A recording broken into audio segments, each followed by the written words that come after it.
40 años. Historia de una época. Con Javier García Isaac.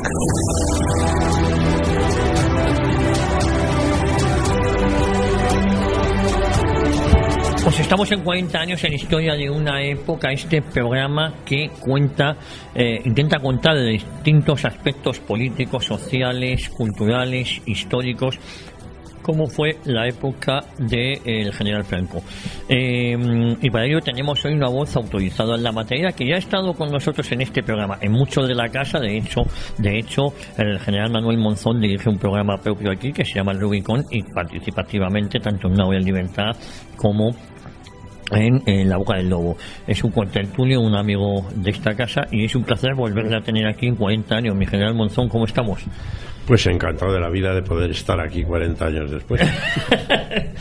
Bueno, no sé si se acuerda que usted y yo hicimos aquí hace unos meses un programa que era sobre los servicios secretos de la época, ¿no? Sí. Donde nos contó muchas anécdotas y donde ha sido un programa con mucho tirón. Hoy el tema que nos ocupa y que nos preocupa es la operación Islero, que yo creo que es desconocido para el gran público en general, pero usted en esa época estaba muy activo cuando se produjo la operación Islero. Y lo primero es, ¿en qué consistió la operación Islero, mi general? Bueno, realmente la operación Islero tenía el propósito de dotar a las Fuerzas Armadas españolas y a España como potencia del arma atómica. Esa era la finalidad. O sea, un propósito verdaderamente como el de Corea del Norte o el de Irán ahora, por ejemplo. ¿Qué hubiese supuesto? ¿Cómo quedó? ¿Cuáles fueron los entresijos de ese plan de llevar a cabo un proyecto de tener en España armas atómicas? ¿De quién fue la idea? ¿De quién partió? Bueno, los entresijos hay que remontarse un poco a que se ha hablado mucho de la transición política, bueno, hasta la exageración, hasta el hartazgo, pero también las Fuerzas Armadas sufrieron su transición, evidentemente, desde el tiempo del mando de Franco hasta la democracia. Y dentro de ellas formaron parte bastantes documentos importantes de los cuales no se ha vuelto a hablar nunca. Verdaderamente, por ejemplo, en el Alto Estado Mayor salió un documento complementario de la Constitución que se llamaba Fines Permanentes de la Nación Española, verdaderamente, cosa que nunca se tiene en cuenta, ni los españoles conocen, ni saben, ni ese es el camino, pero que todas las naciones civilizadas tienen, verdaderamente, como tienen todos los países anglosajones, por ejemplo, como fin permanente el dominio de los mares, verdaderamente, y el dominio del comercio y el dominio del mundo a través de ellos. Pues bien, uno de los fines permanentes de España realmente se estableció en aquel documento fue el no sumarse nunca a ninguna acción contra un país iberoamericano o contra un país árabe. Cosa que el franquismo cumplió a rajatabla, verdaderamente, y que ahora tan pobremente se está cumpliendo con Siria, por ejemplo, y con otros. Bueno, caracterizó, y lo hemos hablado en este programa con distintos invitados, la política internacional del franquismo fue el pragmatismo, no meterse nunca. El pragmatismo, y yo diría que el amor. De lo que se refiere a los países hermanos iberoamericanos y a los países árabes, el amor. Por cierto, hace relativamente poco, el 8 de enero, se ha cumplido la llegada al poder de los barbudos en el año 59 en Cuba, y España nunca se prestó a hacerle el bloqueo a Cuba. Pues hacer el bloqueo a Cuba, y Fidel Castro se lo oí directamente en una entrevista que tuve con él gracias al entonces embajador de España en Cuba, Raúl Morodo, íntimo amigo mío. Pude hablar con Fidel Castro, verdaderamente el personaje curioso donde los haya, y se mostraba íntimamente agradecido al patrón, como él llamaba a Franco, verdaderamente por no haberse sumado nunca al bloqueo dictado por los Estados Unidos. Volviendo al proyecto Islero, la Junta de Energía Nuclear, que ya ha desaparecido, pone en 1962 este proyecto y se lo encarga a Guillermo Velarde. Hoy día Guillermo Velarde es general del aire, está retirado. Y Guillermo Velarde ha contado que el nombre de Islero se lo pone él en homenaje al toro que mató a Manolete, Porque bueno, en homenaje, en recuerdo. Bueno, en recuerdo. No creo que Isler merezca un homenaje. No, pero sobre todo era por el miedo en el lío en el que se estaba metiendo, ¿no? Porque el propio Franco parece ser no era partidario de tener este arma nuclear, como comenta Bueno, Velarde. Franco lo que no era partidario desde 1953, desde la firma del primer tratado bilateral con Estados Unidos, era molestar a los Estados Unidos en absoluto. Eso Y se maliciaba que eso podía molestarles. Guillermo Velarde decía que le puso este nombre porque podría acabar matándolo, como hizo aquel estado con el general diestro cordobés al darle esa fatal encornada en la plaza de Linares en el 47, ¿no? Exactamente. Bueno, ¿qué fue el proyecto Islero? Pues parece ser que primero en febrero del 63 dura de febrero del 63 hasta el 66 la primera etapa, y luego la segunda se retoma en abril del 74 hasta el 81, es decir, ya en gobiernos democráticos, ¿no? Sí, sí. En esta primera etapa comentaban que estuvimos muy muy cerca de poder conseguir bombas atómicas y que los sucesos de Palomares... lo que se trataba de demostrar, como ha tratado de demostrar ahora mismo, estamos asistiendo a un proceso paralelo que es el de Irán y el de Corea. Mientras Corea quiere tener armas atómicas de forma agresiva y por la fuerza y molestando y demás, Irán lo que ha querido demostrar es tener la capacidad para tenerlas, que es diferente. Y entonces verdaderamente un país como era España, que aspiraba a ser tecnológicamente avanzado y que terminó el franquismo como 10ª potencia industrial mundial, realmente lo que aspiraba era a demostrar no solamente que quería tener el arma atómica para ser una potencia militar respetada en el mundo, sino demostrar al mundo que tenía la capacidad para hacerlo. Bueno, hubiésemos sido, después del Reino Unido o Francia, el tercer país en Europa en tener armas nucleares, ¿no? Exactamente, claro. Que es el después de la Alemania vencida, es el lugar que nos corresponde. Muñoz Grandes apoyaba esta idea de tener armas nucleares. Yo creo que la apoyaba todo. Si la apoyaba el Alto Estado Mayor, es que la apoyaba el general Muñoz Grandes, realmente, que lo estuvo mandando hasta 1974 y que fue jefe del mismo y vicepresidente para asuntos de la defensa, realmente. Pero seguramente que yo creo que cualquier militar apoyaría semejante cosa que garantizara que España fuera una potencia militar, que desde entonces no ha vuelto a ser. Velarde contaba en unas recientes declaraciones en el 2016 que le había dicho Muñoz Grandes que dedicara todas sus energías a este proyecto y no olvide que es fundamental para el futuro de España. Pero incluso le dijo a Guillermo Velarde que a partir de ese momento intentara deshacerse del uniforme, entre comillas, sino mantenerse como un científico pero no como un militar, para disociarlo. Bueno, eso realmente, que estás hablando de la primera etapa de los 60 en contraste con la segunda etapa de los 70-80 realmente, y precisamente en la segunda etapa se consiguió eso, que fuera el general Olivares Baqué, teniente general del Ejército de Tierra procedente del Arma de Ingenieros, el que ocupara la Dirección General de Energía Nuclear como un político.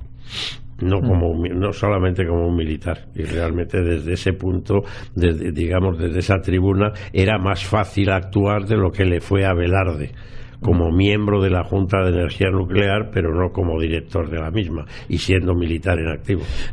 Charles de Gaulle parece ser que también apoyaba esta propuesta de que España tuviera armas nucleares. Bueno, es que Charles de Gaulle verdaderamente posiblemente es el peor enemigo que ha tenido la hegemonía anglosajona en el mundo.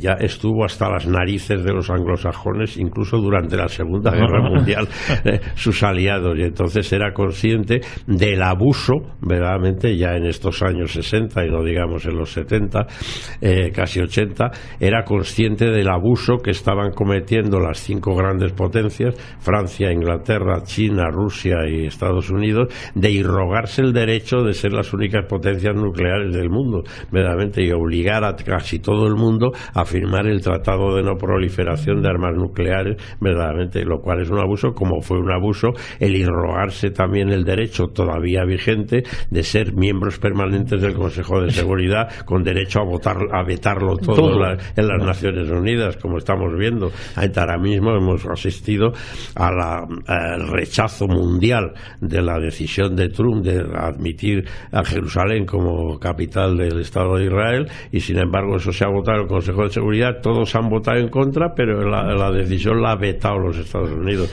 Entonces De Gaulle era consciente, porque quizá era el miembro más humilde de esos 5 grandes, del abuso que suponían las dos cosas, lo de las armas nucleares y lo del Consejo de Seguridad. Mi general, el accidente... Aparte de que para ya esos años 60, cuando se le encarga al general Velarde, ya se habían autodotado, no se sabe por qué procedimiento, y 2 países tan peligrosamente enfrentados como India y Pakistán se habían autodotado del arma nuclear. Y desconocemos todos, dado el poderío del lobby judío en el mundo, desde cuándo las tiene Israel. Sí, Israel oficialmente no reconoce que tenga armas atómicas, pero de todos estamos todos al cabo de la calle que las tiene.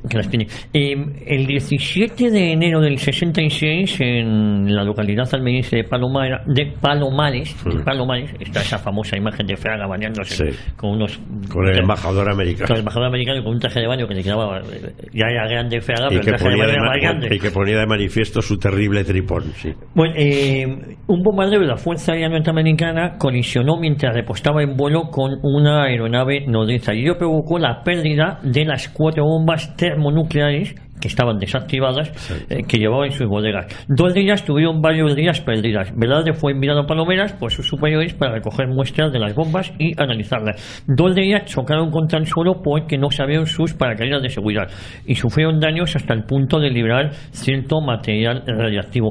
¿Este incidente pudo parar en seco, o así lo afirma Velarde, la investigación nuclear? Yo creo que parar en seco para nada, porque la investigación nuclear siempre se ha hecho, si no de una forma absolutamente secreta, sí de una forma reservada, y lo que se hizo muy bien es, en aquel incidente, afortunadamente sin consecuencias, aprovecharse del incidente. De todas formas, Velarde, cuando fue ahí enviado y recogió las bombas, dicen que copió parte de la tecnología que ahí había, a pesar de que en nuestra línea de investigación no era por las bombas termonucleares, sino que la nuestra era de fisión, de las bombas atómicas elementales, no era de las de fusión. De la de fusión, eso es, era del enriquecimiento, ¿no? Estas eran ya no eran solo de fisión o fusión, sino de fisión, fusión, fisión termonucleares. Claro, que era muy distinto a la tecnología que utilizaban los Estados Unidos, con lo cual tampoco nos servía un poco de ayuda, ¿no? ¿Cómo que era muy diferente? No, que era diferente, mientras unos eran de... Bueno, la de ellos era mucho más avanzada, nosotros teníamos unos propósitos de dotarnos de arma nuclear, digamos, más humildes. Una cosa es el kilotón, el equivalente a 1000 toneladas de trilita de las bombas atómicas iniciales de fisión nuclear, y otra cosa son las bombas de hidrógeno y las bombas termonucleares, las que hablamos ya en megatones, en millones, en el equivalente de millones de toneladas de trilita, con una capacidad de destrucción infinitamente superior. Usted ha adelantado que Franco no quería incomodar a los Estados Unidos. ¿España hubiese incomodado a los Estados Unidos con la fabricación de esta bomba? No cabe la menor duda, la prueba es que no nos dejó llevarlo adelante. Y quizás eso, pero en cambio Muñoz Grandes, en contra del criterio de Franco, siguió investigando hasta que Franco, según nos cuenta Velarde, lo paró en seco, dijo que esto se acabó. Bueno, es que una cosa era investigar verdaderamente y otra cosa era el proyecto islero de dotarnos ya del arma nuclear. Una cosa es investigar y otra cosa es dotar. También nos dicen que había personas que trabajaban para evitar que prosperara el proyecto islero, y una de estas personas, que yo creo que ha pasado desapercibida en esta cuestión, no en otras muchos, era el que entonces era ministro de Industria, que era Gregorio López Bravo. Bueno, yo realmente Gregorio López Bravo, como se sabe, pertenecía a una organización también muy poderosa como era el Opus Dei de entonces, el Opus Dei político, y yo no sé de qué parte estaría. Bueno, y además Franco, aunque parece que una organización religiosa de ese tipo teóricamente debe oponerse a las armas nucleares. En palabras de Velarde, Franco le dijo, confiesa Velarde, sería prácticamente imposible mantenerlo en secreto y España no podía soportar otras sanciones económicas, razón por la que he decidido posponer el desarrollo de este proyecto. Eso fue lo que alegó Franco. Franco tenía miedo a unas sanciones internacionales. A un segundo 1947, claro. A un segundo bloqueo. Y más en un momento en que España estaba ya despegando. Velarde lamentó la decisión del entonces jefe del Estado y creo, como usted ha dicho, que Franco clausura el proyecto por no enemistarse con los Estados Unidos. Bueno, Franco nunca hacía nada de forma definitiva ni que se le reconociera de forma definitiva. Digamos que lo detuvo, lo paró. ¿Qué pasó? Porque en cambio había un firme defensor del desarrollo atómico español que era el almirante Luis Carrero Blanco, ¿no? Sí, claro, pues claro, los protagonistas de un régimen y militares ambos, Agustín Muñoz Grandes y don Luis Carrero Blanco, que querían que España fuera una potencia militar. Y hoy día no se puede ser una potencia militar sin disponer del arma nuclear. Más que una potencia militar subordinada como somos nosotros. Ha habido, general Monzón, y eso merece capítulo aparte, el asesinato de Carrero Blanco, pero se ha relacionado mucho el asesinato de Carrero Blanco. Está claro que fue la ETA, pero también con la CIA. Ha habido teorías que podía estar la CIA, que podía estar la obsesión de Carrero Blanco en llevar a cabo el proyecto nuclear. Pero es verdad que a partir del 74, una vez muerto Carrero Blanco, precisamente se relanza que es un poco un contrasentido, porque es verdad que Carrero Blanco quería llevarlo a cabo. Es que yo creo que el asesinato de Carrero Blanco no tuvo nada que ver con el proyecto islero, ni con el proyecto de España de dotarse del arma atómica. El asesinato de Carrero yo no he querido nunca, porque no tengo pruebas para ello, verdaderamente acusar directamente a la CIA y a los Estados Unidos, pero es evidente que en el asesinato de Carrero Blanco se produjeron unas extrañas coincidencias que si quieres podemos recordar. La primera de ellas, el mismo libro que escriben los etarras, Operación Ogro, sobre el asesinato de Carrero Blanco, en el cual ellos mismos cuentan que su propósito era secuestrar a Carrero para intercambiarlo por sus ya 2 centenares de prisioneros de etarras, y que no habían pensado en matarle nunca. Primer punto. Segundo punto, realmente ellos mismos en la Operación Ogro dicen que estuvieron observando la iglesia de los jesuitas de Serrano, verdaderamente, donde se oía misa de 9 todos los días el almirante Carrero Blanco, que estuvieron observándole y vigilándole desde la parada del autobús de la acera de enfrente, que está precisamente delante de la puerta principal de la embajada de los Estados Unidos, lo cual resulta increíble que nadie en los tremendos servicios secretos y de información de Estados Unidos se diera cuenta.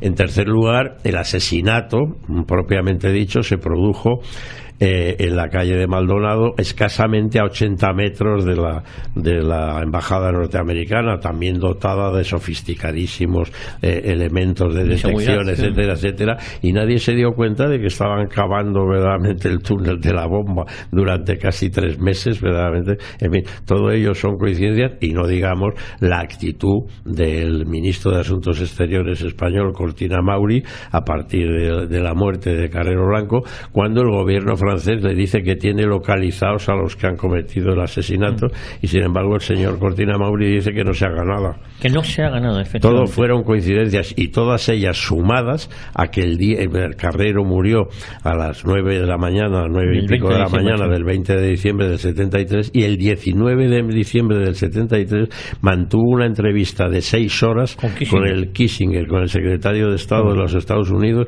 de la cual no se tiene la menor noticia, ni documento, ni recuerdo. Tanto historiador, tanto investigador, nadie nos ha dicho qué se habló en esa entrevista y en qué se acordaron o discreparon ambos políticos. Sí. De modo que ahí queda la incógnita de la muerte del almirante Carrero Blanco. Es verdad que ese atentado llevaba ya muchos meses preparándose, me parece que fueron 8 meses casi de preparación del atentado, entre 6 y 8 meses. Y que además realmente es una cosa completamente absurda, porque el almirante Carrero Blanco jamás hubiera estorbado a nada de la transición, porque como su principal colaborador, Laureano López Rodó, secretario general de la presidencia, mientras fue vicepresidente y presidente Carrero Blanco, miembro del Opus Dei también también político, realmente cuenta en su libro de El largo camino hacia la monarquía, como Carrero le aseguró que él no sería presidente del gobierno con el rey que heredara a Franco ni un minuto, cosa que luego no hizo Carlos Arias, por ejemplo. De hecho, Carlos Blanco le prometió a su familia que dejaría la presidencia en breve, que era transitorio, ¿no? A la muerte de Carlos Blanco y a la llegada de Carlos Arias Navarro se retoma este proyecto, ¿no? Y fundamentalmente se tomó a pesar de que se comenzó, digamos, la labor investigativa a partir del 74, pero la decisión se toma a partir del 76, porque es que en paralelo a la Constitución se producen, como antes he dicho, otra serie de documentos. Se ha hablado del de fines permanentes de la nación española, como podía haber hablado del de supuesto anticonstitucional máximo, que en otros programas aquí hemos hablado con motivo de la crisis de Cataluña, que es que el supuesto constitucional máximo es aquel en el que las Fuerzas Armadas tienen la obligación, no el derecho, de poner en marcha el artículo 8 de la Constitución si es que las instituciones del Estado legal no son capaces de mantener la unidad de España. ¿Qué pasa a partir de ese Y a partir de ese momento, otro de los documentos que se produjo en paralelo a la gestación de la Constitución fue, dentro de las Fuerzas Armadas, el Plan Estratégico Conjunto, que pretendía y quería, como sus posteriores ediciones, este fue el primero, establecer de qué objetivo de fuerza debía dotarse España.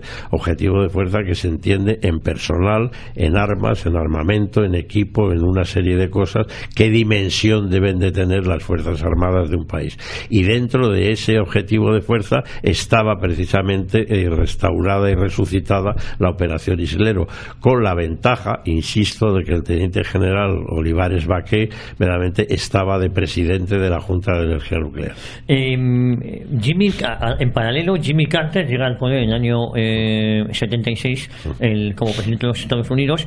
Jimmy Carter, porque se lo ha dicho Kissinger, tiene conciencia de que España, los científicos españoles, están en posición muy avanzada, además de poder hacer la bomba atómica, y Jimmy Carter multiplica los esfuerzos a todos los países porque España no lo había firmado, el Tratado de No Proliferación de Armas Atómicas. Exactamente, así fue. Y el resultado precisamente del fracaso de la Operación Islero fue que se nos forzó a firmar el Tratado de No Proliferación de Armas Nucleares, que Franco, a pesar de su temor a encolerizar a Estados Unidos, no había firmado, y sin embargo la democracia verdaderamente sumisa sí firmó. Y además es verdad que Franco no firmó ese tratado, pero a la vez no tenía intención de desarrollar armas atómicas. Franco, como siempre, no era nunca verdaderamente claro, verdaderamente, y por eso he dicho antes que detuvo la Operación Islero, no la clausuró. Pero es Suárez el que mantiene la voluntad de desplegar el programa nuclear, hasta que ya las presiones de los Estados Unidos. ¿Qué hubiese supuesto para España? Bueno, hay que recordar que el ministro de Suárez de esa época de defensa era Agustín Rodríguez Sagún, que luego fue alcalde de Madrid, ¿no? Mi ministro de defensa, del cual fui jefe de gabinete. Y el vicepresidente era el general Gutiérrez Mellado, el vicepresidente de Suárez. Sí, vicepresidente de Suárez, pero no. Claro, también comentan los más cercanos a Suárez. El vicepresidente Gutiérrez Mellado hizo, con perdón de sus partidarios, verdaderamente muchas cosas raras. Entre otras, por ejemplo, recordemos, aunque no tenga mucho que ver, que mientras el servicio secreto, el servicio de inteligencia del Estado, se había establecido desde 1972 con el nombre de Servicio Central de Documentación, donde debía estar, en la presidencia del gobierno, sin embargo, en 1978, cuando se crea el Ministerio de Defensa con el general Gutiérrez Mellado a la cabeza, verdaderamente lo recupera para el Ministerio de Defensa y lo saca de la presidencia del gobierno, extrañamente. Llegamos al 23F del 81, donde dicen algunos expertos que eso limita ya del todo, no sé qué tenía que ver la investigación nuclear de cara a tener un armamento propio, un arsenal nuclear español, ¿no? Bueno, yo creo que es que como los Estados Unidos han intervenido siempre por el interés geoestratégico que tienen con la península ibérica y con España en particular, han intervenido en todas nuestras crisis, pues en esa también. Y realmente los Estados Unidos siempre de sus intervenciones a favor de un amigo, entre comillas, siempre sacan tajada. Es curioso también, general Monzón, cómo los gobiernos del presidente Leopoldo Calvo Sotelo, en el escaso año y medio que estuvo, pero tuvo mucha relevancia muchas de las decisiones que tomó Calvo Sotelo. Sobre todo y particularmente la de noviembre de 1981 de entrar en la OTAN. Pues no, es que entra en la OTAN y el 1 de abril de ese mismo año, del 81, firma en el Organismo Internacional de Energía Atómica en Viena este tratado de no proliferación de armas atómicas, y lo que viene a representar una serie de limitaciones para las instalaciones en España, lo que viene a suponer la clausura oficial del proyecto islero. Es decir, la clausura... Si es que realmente, como testigo de excepción en tantas cosas como Dios me ha otorgado ser, realmente los secretos del 23F no están desvelados de ninguna manera. Ahora que se está cumpliendo, y que hoy en mi programa El Rubicón hablaré de eso, realmente referido al aniversario de los 80 años de don Juan Carlos de Borbón y la magnificación de la figura de don Juan Carlos de Borbón, todo es un secreto y todo es una falsedad.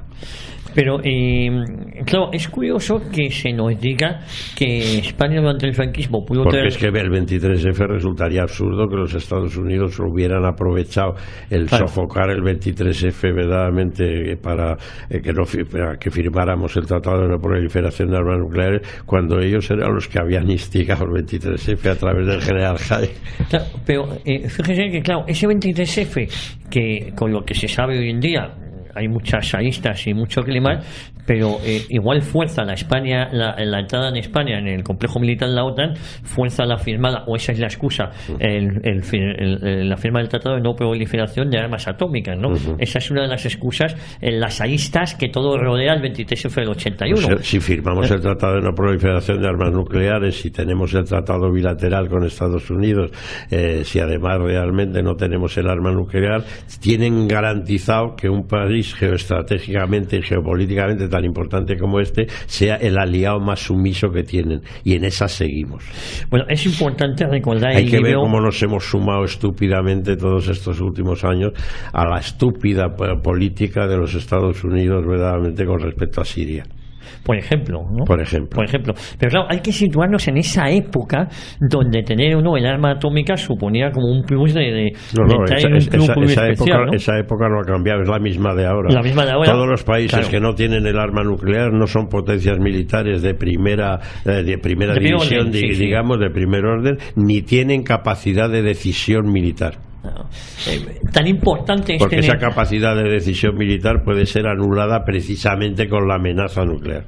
Claro, es lo que le iba a decir, general Monzón. Tan importante es para un país tener este armamento nuclear.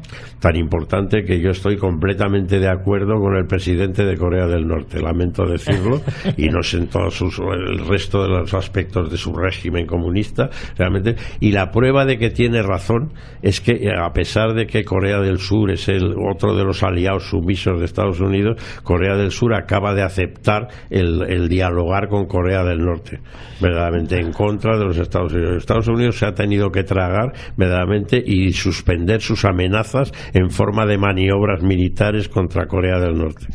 Bueno, el libro porque este presidente de Corea del Norte se ha reído de los Estados Unidos diciendo: ¿por qué tienen ustedes derecho a ser una potencia nuclear y la potencia nuclear hegemónica a amenazarnos a todos y los demás no? Es que esa pregunta no tiene respuesta. Es muy interesante el libro del general Velarde, voy a recordar el título: Proyecto Islero, cuando España pudo desarrollar armas nucleares. Y hay que recordar también que es en el 81 cuando definitivamente ya España desiste, ¿no? Desiste a tener armas nucleares. Pero como acabas de decir, otra coincidencia de esas extrañas, sí. Solamente unos meses después después del 23F. Claro, es que después del 23F se firma el Tratado de Viena de no proliferación de armas atómicas y en noviembre de ese año se firma nuestro ingreso en el aparato. Y el secretario de de Estado norteamericano es un militar, el general Haig, y aprovecha gustoso la ocasión para que firmemos. Insisto, para que seamos un miembro de la Alianza Atlántica y un miembro aliado y amigo teóricamente de los Estados Unidos, pero sumiso. Y eso es quizás, claro, deja mucho que ver. Este proyecto islero fue más importante de lo que parece y no ha sido tan importante que podía haber colocado a España en el primer rango de potencias militares del mundo, como realmente en la Europa de entonces, verdaderamente, tras el Reino Unido de Gran Bretaña y de Francia, con la Alemania vencida todavía, verdaderamente, y sin realmente España tenía perfecto derecho como tercera potencia europea, después de Francia y de Estados Unidos y de Rusia. Claro, es curioso esa posición de Gaulle, que se opuso frontalmente al ingreso del Reino Unido en la Unión Europea y por otro lado nos apoyaba a nosotros en la construcción de la bomba atómica. Así es, pero es que hay tantos secretos, querido Javier, y tantos documentos que se encuentran verdaderamente y otros que no se encuentran o no se quieren encontrar. ¿Tú has tenido alguna vez noticia verdaderamente de en qué consistió y qué se trató en la entrevista del general de Gaulle con el general Franco en 1969? No, es otra de las cosas, otro de los misterios de la historia. Otro de los grandes misterios, no se sabe de qué hablaron. Pero vamos, no tan secreto ni tan misterioso como esa entrevista de 6 horas del 19 de diciembre de 1973 de Kissinger con el almirante Carrero Blanco y su asesinato a las 9 de la mañana del día siguiente. Que es que da toda la sensación, perdónenme el comentario verdaderamente, de que al salir de la entrevista Kissinger hizo así con el dedo hacia abajo, digo que lo maten. No se sabe a qué se pudo oponer el almirante Carrero Blanco. ¿Qué se pudo oponer? Porque se dice que Carrero Blanco se habría opuesto, por supuesto, a la legalización del Partido Comunista en cualquier circunstancia, pero eso a los Estados Unidos en teoría no les podía molestar, porque precisamente los Estados Unidos, después de la rendición del Japón y de la creación de la República Federal de Alemania, impusieron la ilegalidad para siempre del Partido Comunista en ambos países en la constitución de ambos. Sí. De modo que eso no podía molestar a Estados Unidos. Pero hay una curiosidad también, que es que España en los años 50 había firmado un tratado de colaboración y ayuda contra el comunismo. Sí. Entonces eso no debería molestar. Tampoco sé que No, pero si realmente el anticomunismo de España fue la causa del apoyo de Estados Unidos al régimen de Franco hasta su muerte. Pero sabemos que Henry Kissinger es judío, sigue vivo. ¿Tenía que ver el nuevo reconocimiento de España al Estado de Israel o no, o era absolutamente secundario este tema? ¿O el apoyo de algunas naciones con el mundo árabe? No tenía nada que ver, porque a los Estados Unidos le interesaba tanto el reconocimiento del Estado de Israel como el tener un interlocutor válido con los países árabes. Con los países árabes, que en ese caso hubiese sido España. No era ese tema. Y además el lobby judío de mando mundial, que no es Israel, está en Estados Unidos, realmente jamás se ha opuesto a Franco, realmente de ninguna manera, porque debo recordar, como hemos recordado muchas veces en muchos programas de aquí, que uno de los eventos desconocidos de todos los españoles, y sobre todo que la izquierda se encarga de que sea desconocido, es que todos los 20 de noviembre el Consejo Mundial Judío celebra un funeral en recuerdo de la muerte de Franco en la Catedral de San Patricio de Nueva York. General Bolzón, vamos a irnos a publicidad y luego vamos a seguir hablando de el proyecto islero de cuando España pudo tener la bomba atómica. Fichtes, limpieza de moquetas, tapicerías y todo tipo de pavimentos. Fichtes, especialistas en recuperación y rehabilitación de suelos. Teléfono 91 870 4696. Para más información de Fichtes, info@fichtes.com.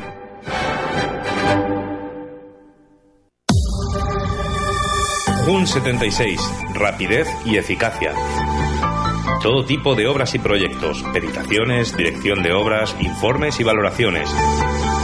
Somos especialistas en edificación, urbanización, obra industrial, rehabilitación y todo tipo de reformas en su hogar o local. Jun76, una empresa familiar a su servicio. Conózcanos en www.jun76.es, www.jhun76.es. La calidad nos avala, el trato nos distingue.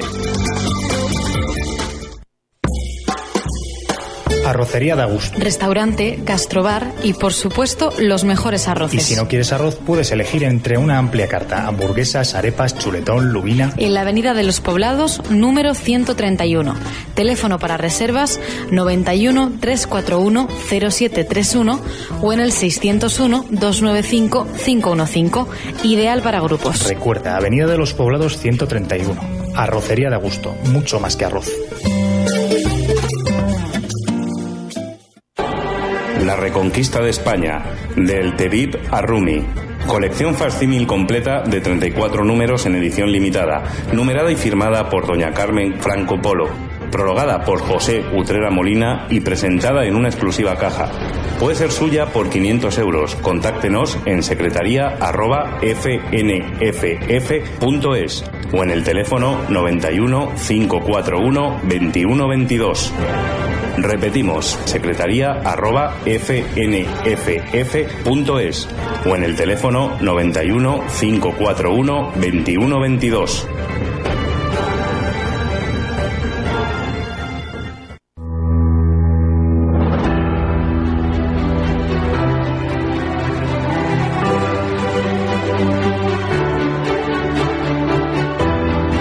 Bueno, seguimos adelante, estamos en 40 años en historia de una época, y es decir que el general Monzón, entre los pocos que en este programa, no sé si es el único que ha repetido en este episodio, mi general, por sus conocimientos. Y yo creo que bueno, por mis conocimientos y por mis años. Y por sus años, pero nos interesa contar con usted para contar otros episodios. He vivido, para mi suerte, todo el franquismo. Bueno, pues, y de ese programa trata esto de a las órdenes de mi general Franco. Pues, pero le quiero decir que aquí poca gente ha repetido, porque vamos haciendo, y usted es uno de los pocos elegidos, seleccionados. Yo creo que ha sido el primero en que repite un programa de es que yo creo que años. tenéis de todas maneras acceso a pocos testigos presenciales. Como usted. Tenéis más descendientes de testigos que testigos. Bueno, general Monzón, fuera del micrófono comentábamos en la importancia de este proyecto en esa primera etapa que se inicia en el 63, 62. Yo debo recordar que uno de los motivos de tu llamada es que yo en esa época, cuando se hace el primer plan estratégico conjunto a partir del 76, yo estaba destinado en la primera sección, la llamada sección militar del Alto Estado Mayor, que por cierto mandaba el general Gutiérrez Mellado. ¿Qué relaciones mantuvo usted, aprovechando lo que pasa por aquí, con el general Gutiérrez Mellado? Pues realmente pocas, realmente, pero reducidas a dos, realmente. Una de ellas, que tenía que dar yo una conferencia en el aula militar de la Universidad de Verano Menéndez Pelayo, y tenía que presentarme él y no lo hizo. No quiso presentarse. Hacerlo. Y otra, que cuando se hizo la abusiva orden de libertad de expresión de los militares y de libertades políticas, determinando que cualquier militar que se presentara a un proceso electivo, político o sindical tenía que abandonar antes las Fuerzas Armadas, lo cual es abusivo y contrario a lo que hacen todos los países, que cuando obligan a sus militares a abandonar las Fuerzas Armadas es cuando ganan un proceso electoral, no cuando se presentan, por si lo pierden, como por ejemplo le ocurrió a Vicente Bosqueita, senador por el Partido Popular, etcétera, etcétera, que tuvieron que abandonar las Fuerzas Armadas. Y yo en esa ocasión tuve oportunidad de preguntarle al general Gutiérrez Mellado, es decir, ¿por qué ha hecho usted esto, mi general? ¿Por qué ha hecho usted esta orden excesiva, realmente, de alejamiento de los militares de todo lo político? De los civiles, claro. Y me dijo, para cerrarle el camino a gente como usted. En cambio, él bien que estaba ahí, Exacto, él estaba, y los demás que no estuviéramos ninguno más.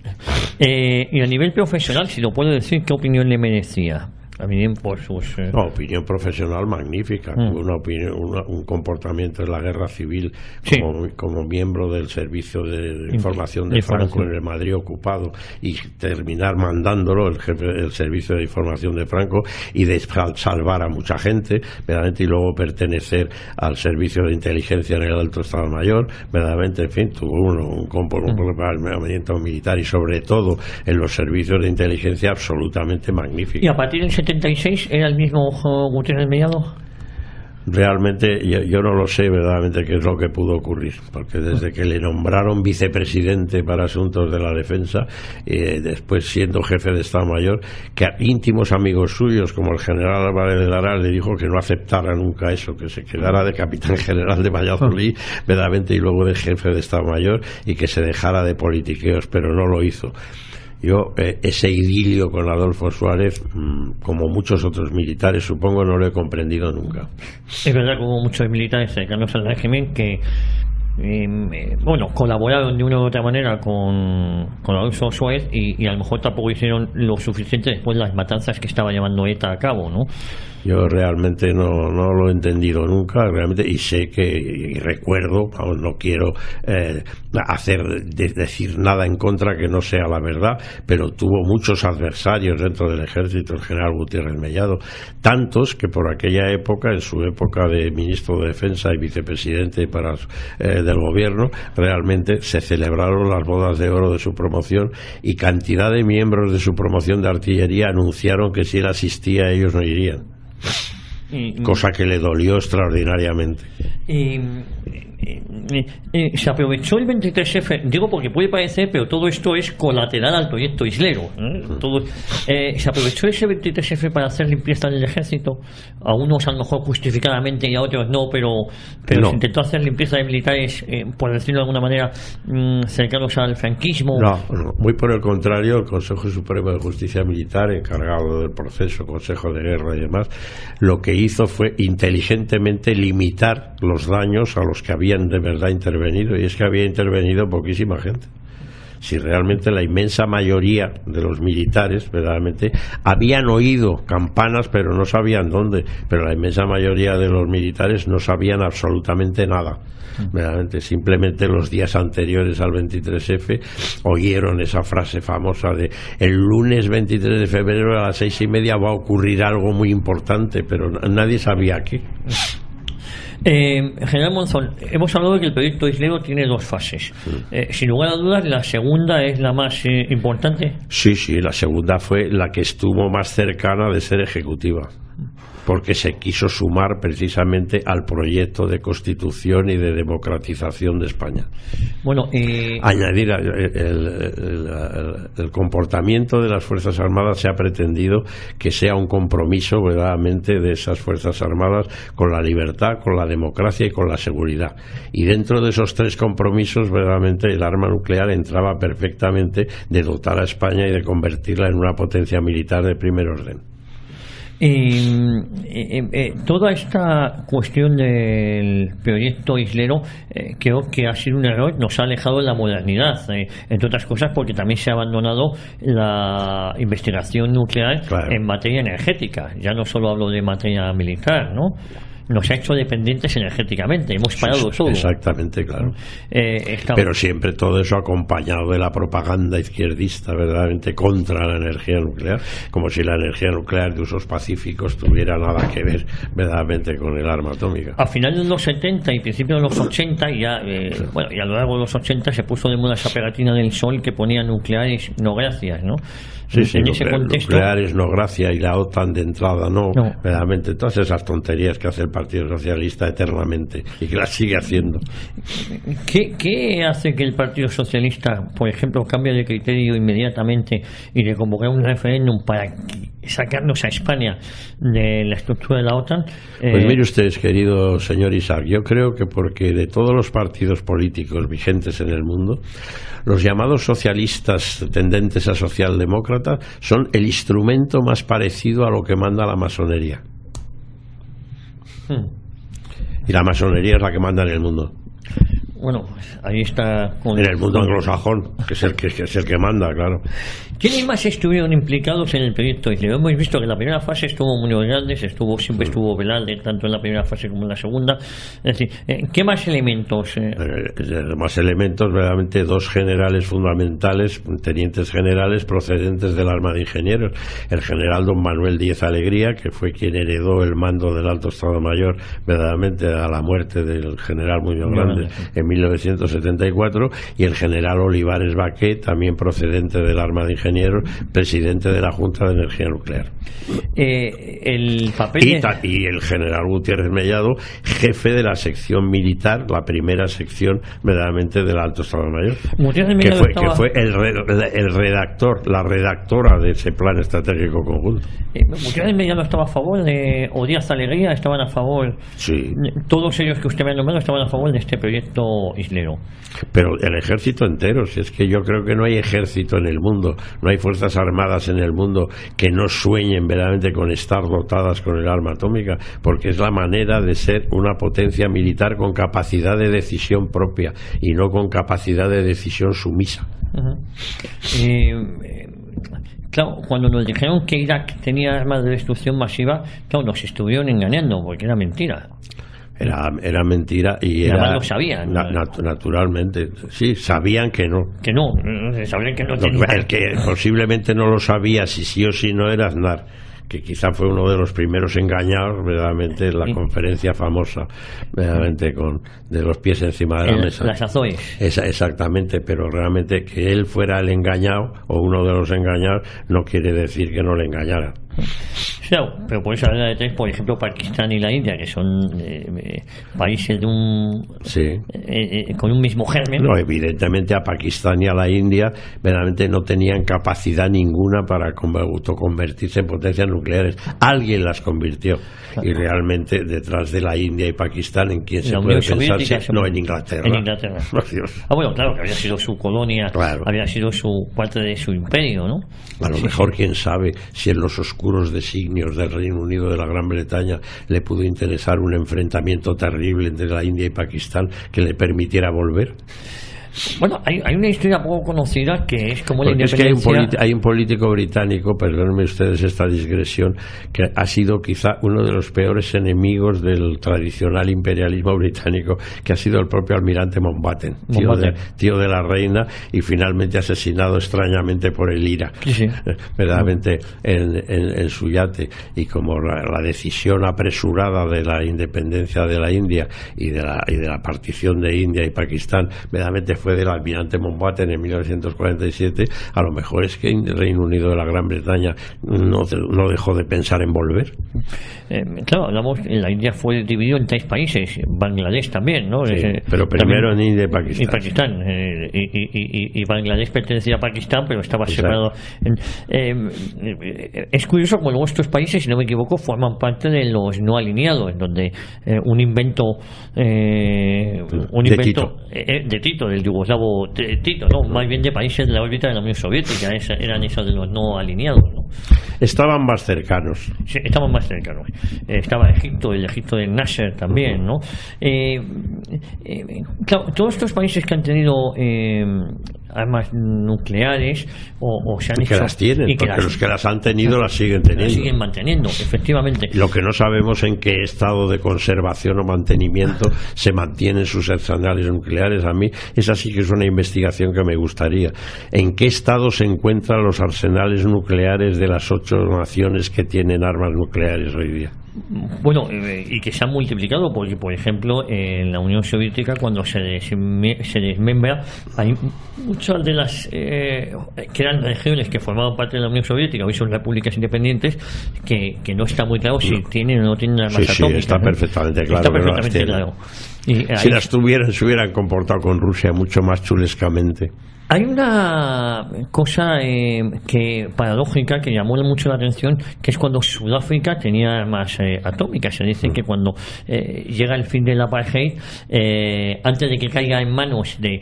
Hay que recordar que Nelson Mandela pertenecía al movimiento, que era un grupo considerado terrorista, que era el Congreso Nacional Africano, ¿no? El gobierno decide deshacerse de las bombas atómicas. No sé si integrándoselas al Reino Unido o decide deshacerse de todo. Sí, son decisiones de esas patrocinadas por los anglosajones. Sí, pues si acaso. ¿Quiénes son los patronos verdaderamente en la sombra de la Unión Sudafricana? Inglaterra y los Estados Unidos. No, primero eran los partidos de la apartheid y después fueron los partidos de desactivar el régimen. Eso, cuando realmente ya no les interesó, pues lo desactivaron. Sí. Y antes se preocuparon muy mucho de quitarles todo el armamento nuclear, porque claro, también tenían dudas de quién iba a caer en ese armamento. Y se preocuparon además de una transición muy pacífica. Realmente siempre las transiciones pacíficas está Washington detrás. Por cierto, la transición de la India y Pakistán de pacífica no tuvo nada. Se calcula que más de 1 millón de muertos. Es que quizá lo que no habían pensado era en la transición, habían pensado en la división. Eso es lo que quizá no habían pensado. Que todo hay que decirlo, Gandhi, fue el primer síntoma de rebelión del Islam. Efectivamente, de hecho Gandhi era el firme partidario de mantener una India unida y fuerte. Exacto. Fue uno de los grandes disgustos que llevó, que yo creo que le costó la vida. Exacto, y resulta que los islamistas de la India no. No, por eso digo que yo creo que fue un error la creación del Estado de Pakistán, porque ya lo hicimos con el Estado de Israel, se empezaba a dar determinadas religiones, se le estaba dando países. Bueno, ha sido un error desde un punto de vista pragmático, ante la creación democrática, entre comillas, de tantos países incapaces de serlo, que realmente Pakistán es uno más.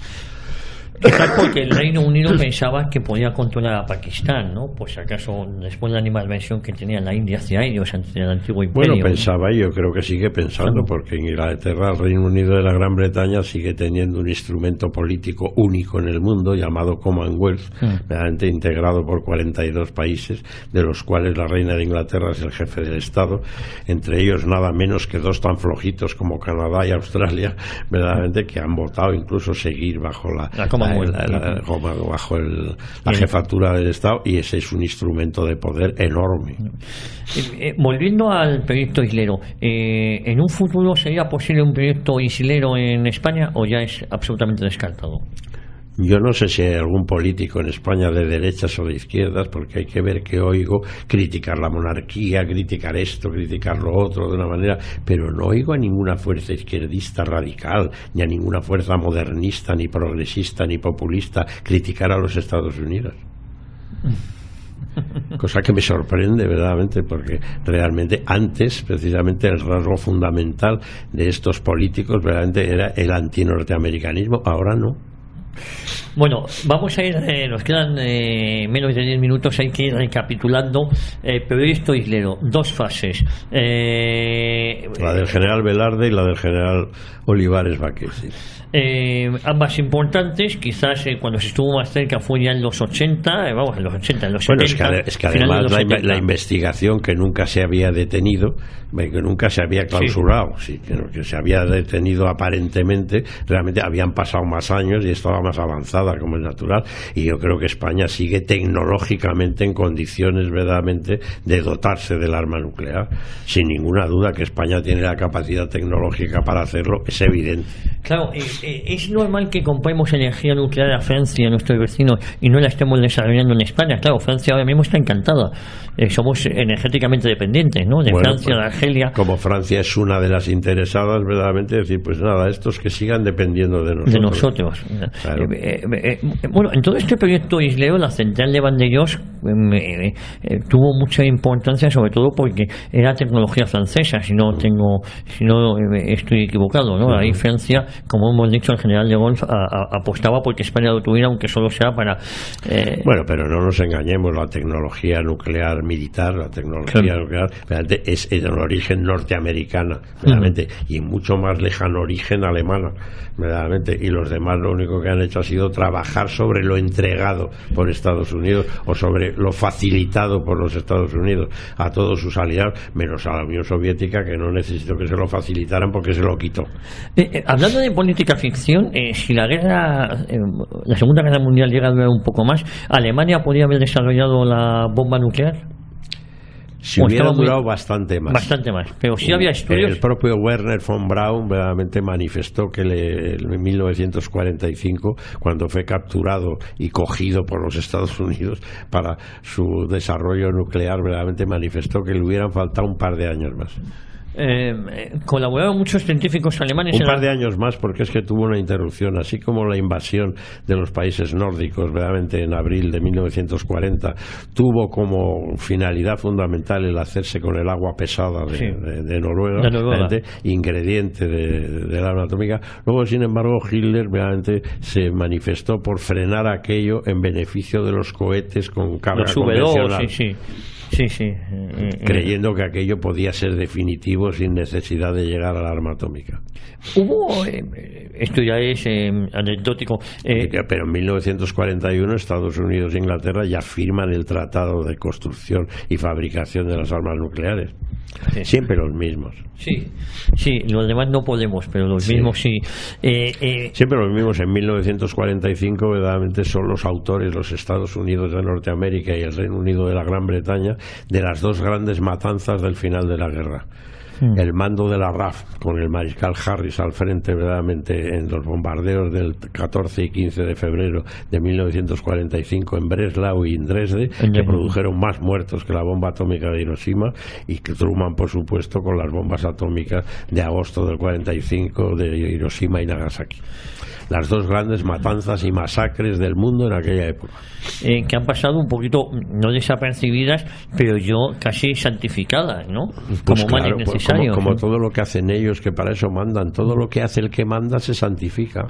Si es que aquí nos hemos pasado la vida hablando del dictador Franco y cómo hacía lo que quería y cómo se santificaba todo lo que hacía, pero de la dictadura mundial nadie se atreve a hablar. General Monzón, ¿hubo científicos de otras nacionalidades que se sepan este proyecto islero? No. Francamente no, porque ya lo sabía españoles y buenos.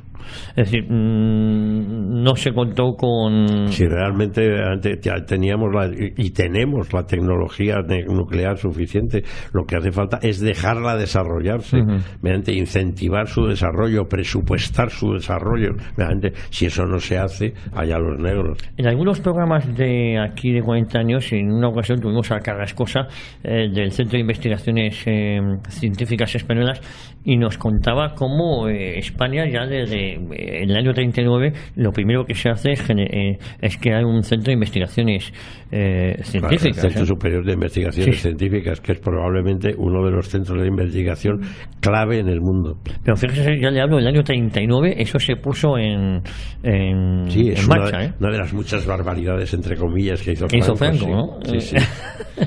Bueno, y ahora que hemos abandonado nuestro proyecto de desarrollo ya no solo a nivel armamentístico, como hemos comentado, sino también de uso civil, que eso nos está saliendo muy caro, estamos cerrando las pocas centrales nucleares que tenemos. El uso de utilización civil, como está vetado verdaderamente por la izquierda radical, verdaderamente pues no hay manera, ¿sabes? Esa izquierda radical que ridículamente estos días pasados le ha aprovechado para echar la culpa al gobierno, al régimen, a Franco y a la bandera verdaderamente de la crisis de la nieve. De la nieve, sí, Pablo Iglesias hizo un comunicado que todo se debe al mal gobierno y al mal todo. Siempre es que es un aprovechamiento, yo diría que tan infantil y tan tonto, que yo no sé si hay alguien que se lo crea. Y la verdad es que es gracioso el nombre de proyecto islero, ¿no? Por parte de Velarde, ¿no? Porque pensaba que le podía costar la vida. Es verdaderamente un signo de humor.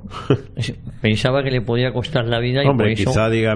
quizá es un querer ponerle un nombre de algo muy peligroso, y nada más peligroso peligroso que un toro que mata. Sí, y sobre todo que mató a una figura como Manolete, que estaba considerada la figura del momento. Los Estados Unidos del toreo. También sería interesante el desclasificar o saber qué pasó en esa conversación entre Carrero Blanco y Kissinger ese 19 de diciembre del 73. Eso para ¿no? mí es una de mis grandes incógnitas y de mis grandes curiosidades históricas desde entonces. Nadie, no solamente no ha encontrado documento alguno, ni reseña ninguna, ni escrita a lápiz, porque al almirante no creo que le diera tiempo antes de las 9 de la mañana del día siguiente de escribir más de una nota a lápiz, pero de los famosos documentos desclasificados en Estados Unidos, nadie parece tener la más mínima curiosidad por qué ocurrió entonces, ni por la misma muerte de Carrero tampoco. Lo único que hay que recordar es que a partir del asesinato de Carrero Blanco todo vino rodado. Claro. Todo vino rodado para los intereses entre otros los Estados Unidos, ¿no? Exacto. Sí. Todo vino la transición que ellos quisieron, un país para débil, que España fuera una democracia como ellos quieren. Como ellos, tutelada por ellos. Se pierde el Sáhara, que también puede pasar desapercibido. Se apoya a Marruecos en sus intenciones con la Marcha Verde y descaradamente. Entonces, que también fui testigo de presenciar aquella gigantesca bandera norteamericana que encabezaba la Marcha Verde, por si alguien tenía alguna duda. Un día también podemos hablar de eso, General Monzón. Vamos a sacarle partido a usted en estos muchos hablar programas. De la vergüenza de la Operación Golondrina. Bueno, pues me resisto. General Monzón, un placer como siempre haber tenido aquí. Un orgullo en este micrófono de radio y aquí en este programa en 40 años Historia Nueva. Un orgullo y un placer es estar contigo siempre. Muchísimas gracias, mi general. Y a todos ustedes, prometemos volver Dios mediante la próxima semana aquí a Radio Ya, a Historia de una época 40 años.